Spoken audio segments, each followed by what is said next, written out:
अब हम अगले विश्लेषण की तरफ बढ़ रहे हैं और आपको तुर्की में आए विनाशकारी भूकंप की तस्वीरों से आज जोड़ेंगे और वहां पर किस तरह से इस त्रासदी से लड़ने के लिए लगातार संघर्ष किया जा रहा है, उन सच्चाइयों को हम ग्राउंड जीरो से दिखाएंगे।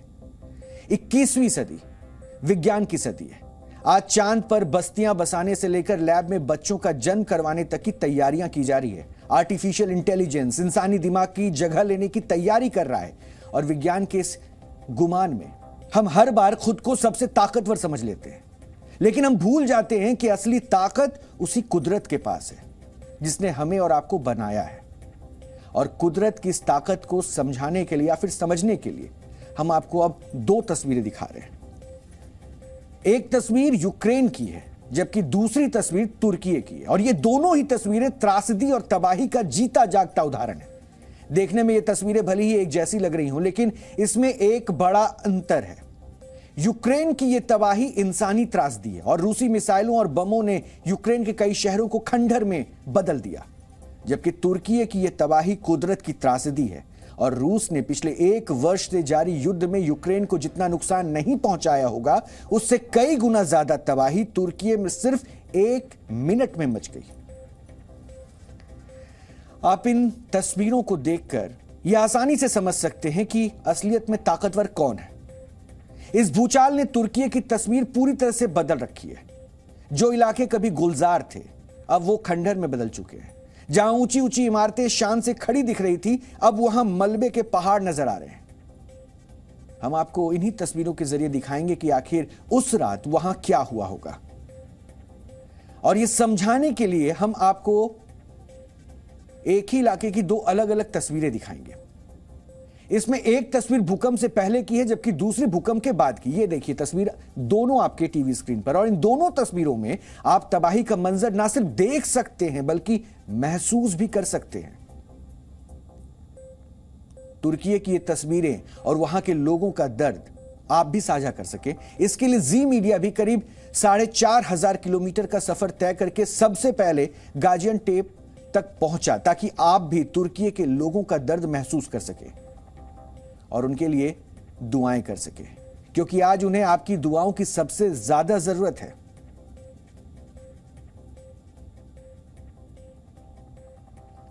Bura çalışma yok. Tamam.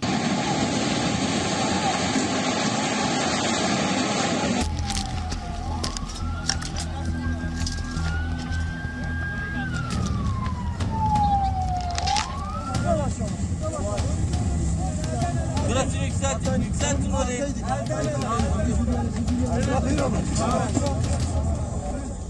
घर ईंट, गारे और सीमेंट से बने निर्जीव ढांचे भर नहीं होते। इन्हें ख्वाबों की तरह बुना जाता है, परत दर परत, साल दर साल। मिट्टी में मिल चुके इन आशियानों में ना जाने कितने सपने देखे होंगे। जमींदोज हो चुकी ये दीवारें ना जाने कितनी खूबसूरत पलों की गवाह रही होंगी।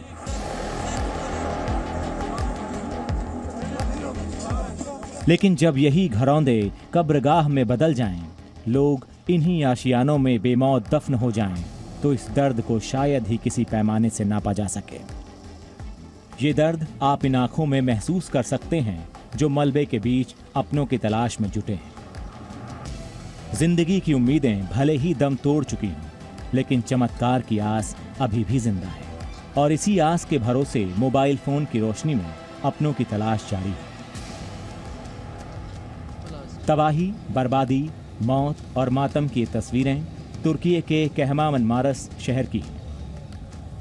दिल्ली से करीब 4,700 किलोमीटर का सफर तय कर जी न्यूज जब तुर्की के इस शहर पहुंचा तो सामना ऐसी तस्वीरों से हुआ।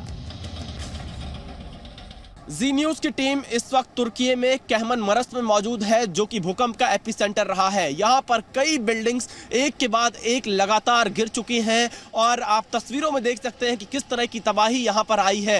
हजारों लोगों की जान जा चुकी है। खास तौर पर कहरामानमारास और गाजियान्टेप का ये जो इलाका है, यही सबसे ज्यादा भूकंप से प्रभावित हुआ है और यहाँ अभी भी रेस्क्यू ऑपरेशन लगातार चल रहा है। ये तस्वीरें आप जब देखेंगे, यहाँ पर ये पूरा एक अपार्टमेंट था जहाँ पर फैमिलीज रहा करती थी। अब ये पूरी तरह से गिर चुका है, धराशायी हो चुका है। यहाँ पर तुर्की की जो स्पेशल फोर्स है, जो पुलिस की टीम है, रेस्क्यू टीम है, वो यहाँ पर दिन रात लगी हुई है जो लोग फंसे हुए हैं उनको निकालने के लिए। लेकिन तस्वीरें मैं आपको इधर दिखा रहा हूं कि कैसे यह पूरी बिल्डिंग, एक अपार्टमेंट यहाँ पर बना हुआ था जो गिरकर बिल्कुल मलबे में तब्दील हो चुका है। अब यहाँ पर कुछ भी नहीं बचा है और इस तरह की तस्वीरें जो ये पूरा इलाका है कहमन मरस का, उसके पूरे अगल बगल में देखा जा सकता है। इसके साथ ही ये जो तबाही की स्थिति है यही इसके आसपास के 5 शहरों तक फैला हुआ है। कई लोगों की जानें जा चुकी हैं जो लोग इसमें रहते थे। कुछ लोगों को सिर्फ निकाला गया है लेकिन अधिकतर लोग अपनी जान गंवा चुके हैं इस भूकंप के कारण। यह बहुत ही बड़ा इलाका था, बहुत ही ये अच्छा रिहायशी इलाका माना जाता था, लेकिन भूकंप ने इस पूरे इलाके को तबाह कर दिया है। सूरज की सुनहरी किरणें एक नई सुबह की गवाही दे रही थीं, लेकिन ये शहर अभी भी उसी काली रात के आगोश में है। उस रात का खौफ अभी भी चेहरों पर कायम है।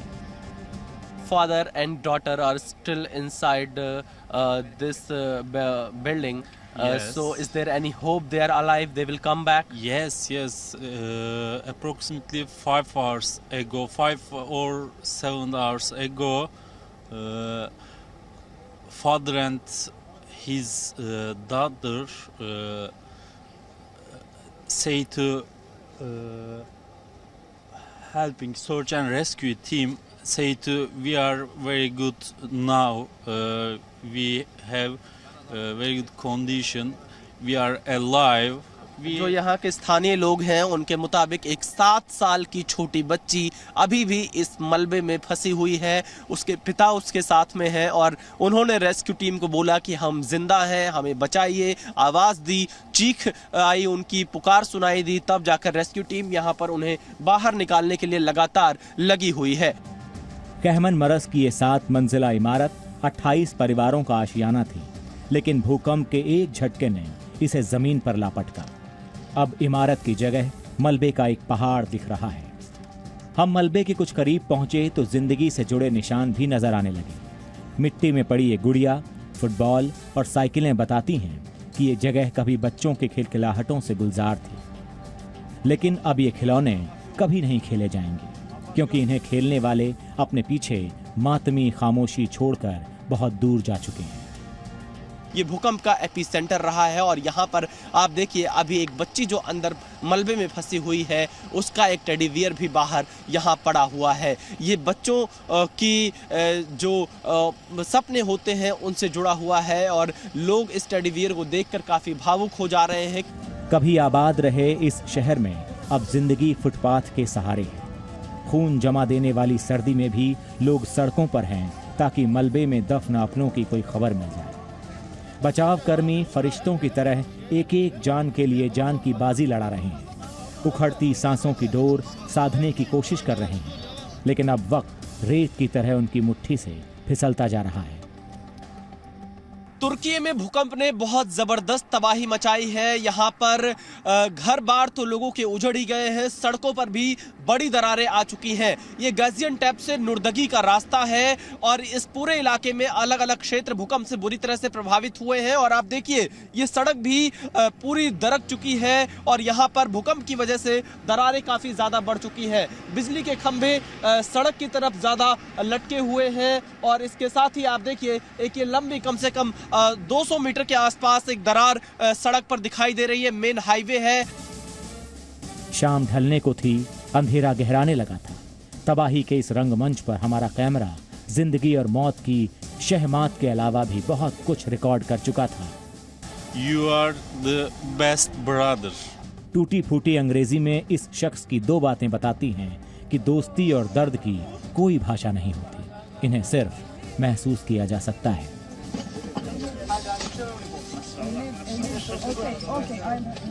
तुर्की के कहमान मरस और गाजियान्टेप से विशाल पांडे की रिपोर्ट।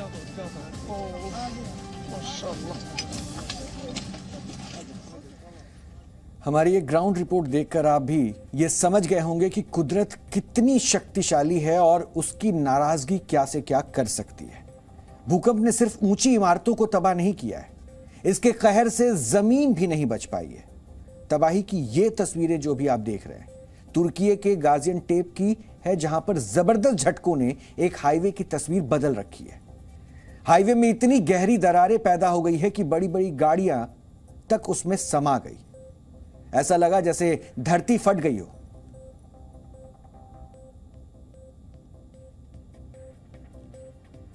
अब सोचिए कि भूकंप की वो तीव्रता और उसके बाद प्रकृति का ये कहर, ये सितम, विज्ञान, तकनीक, सब कुछ छोटा ही नजर आने लगा।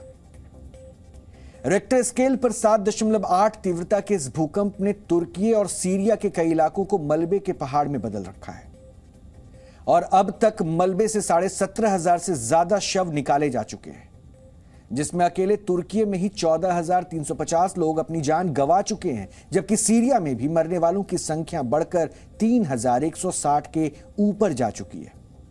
यही नहीं, अकेले तुर्की में 50,000 से ज्यादा लोग घायल बताए जा रहे हैं और भूकंप की वजह से तुर्की और सीरिया में करीब 11,500 इमारतें जमींदोज हो चुकी हैं और अभी भी बड़ी संख्या में लोगों के मलबे में फंसे होने की आशंका जताई जा रही है और जैसे जैसे वक्त बीत रहा है, इनके जिंदा होने की उम्मीदें भी घटती जा रही है।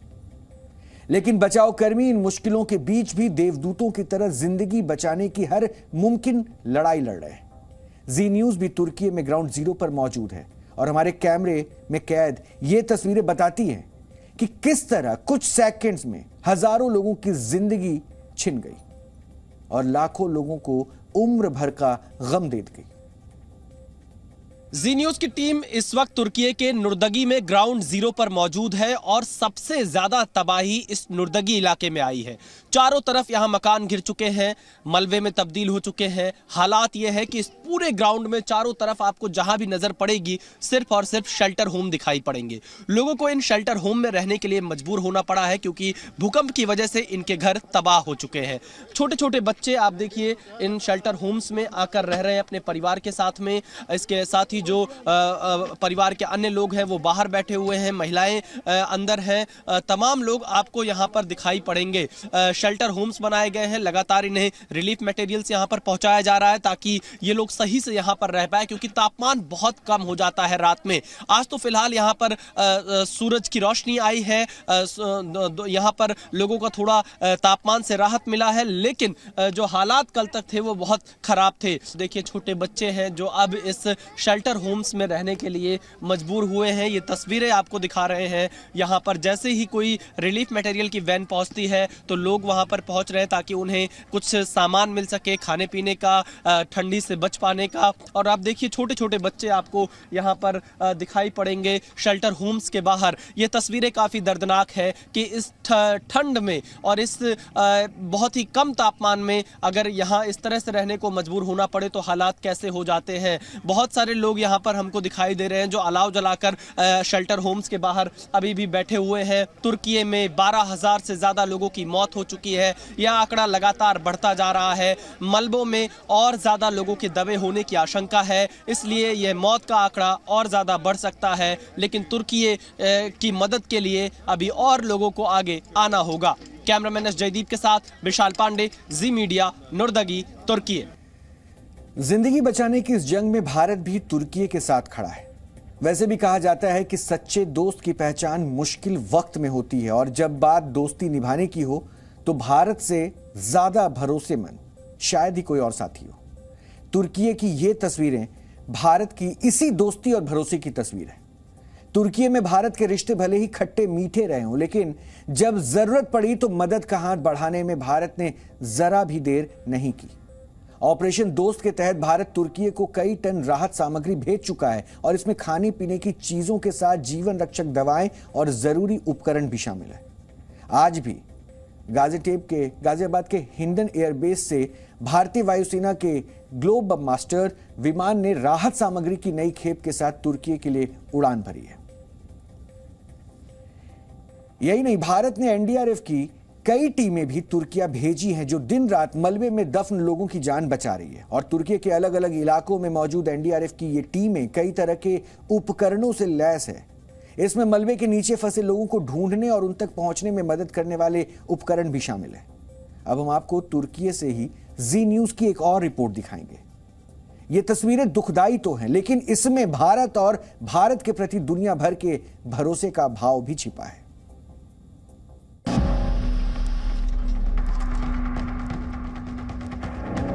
तुर्की जब संकट में है तो भारत एक सच्चे दोस्त की तरह इस वक्त तुर्की के साथ खड़ा है और भारत ने इस मदद को नाम दिया है ऑपरेशन दोस्त। भारत ने लगातार तुर्की की मदद के लिए राहत सामग्री भेजी है। एनडीआरएफ की टीम ग्राउंड जीरो पर भेजी है। भारतीय सेना की मेडिकल एक्सपर्ट की टीम ग्राउंड जीरो पर मौजूद है और इस वक्त हम तुर्की के एक रिमोट एरिया में मौजूद है जहां पर एनडीआरएफ की टीम लगातार रेस्क्यू ऑपरेशन कर रही है। यहां पर जो मलबा पड़ा हुआ है उसमें से डेड बॉडीज को निकालने का काम लगातार किया जा रहा है, क्योंकि जो लोग दबे हुए हैं उनके शव का इंतजार उनके परिवार के लोग कर रहे हैं और भारत की तरफ से एनडीआरएफ की टीम ग्राउंड जीरो पर आपको दिखाई पड़ेगी जो इस वक्त इस पूरे रेस्क्यू ऑपरेशन को अंजाम दे रही है। ये हमारी कल से जो है चौथी साइट है इस टीम की, और इसके अलावा जो दूसरी टीम काम कर रही है वो भी साइमल्टेनियसली चौथी साइट पे। अभी लेटेस्ट न्यूज़ ये है कि उस टीम ने जो है एक बच्चे को रिकवर किया है, बच्चे हैं और एक उनके पिता इसके अंदर हैं।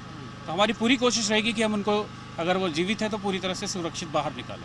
ये तस्वीरें हम आपको ग्राउंड जीरो से दिखा रहे हैं जहां पर पूरा ये रेस्क्यू ऑपरेशन चलाया जा रहा है। इसके साथ ही क्योंकि ये जो गाजियान्टेप का पूरा इलाका है, गाजियान्टेप में ये पूरा इलाका आता है, रेस्क्यू टीम चल रही है, बड़ी मशीनें आपको यहाँ पर दिखाई देंगी। खास बात यह है कि एनडीआरएफ की टीम लगातार यहाँ पर मौजूद रहकर अलग अलग हिस्सों में पहुंचकर तुर्की में रेस्क्यू ऑपरेशन चला रही है। कैमरामैन एस जयदीप के साथ विशाल पांडे, जी मीडिया, तुर्की।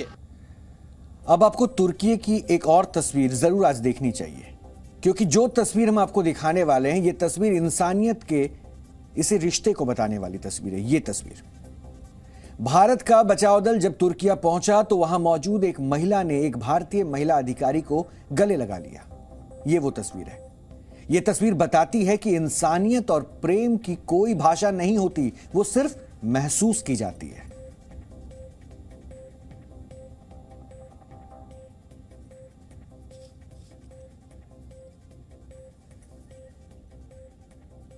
और इसलिए तुर्की की ये हर तस्वीर जी न्यूज़ लगातार आप तक पहुंचा रहा है ताकि आप उनके लिए दुआ कर सकें।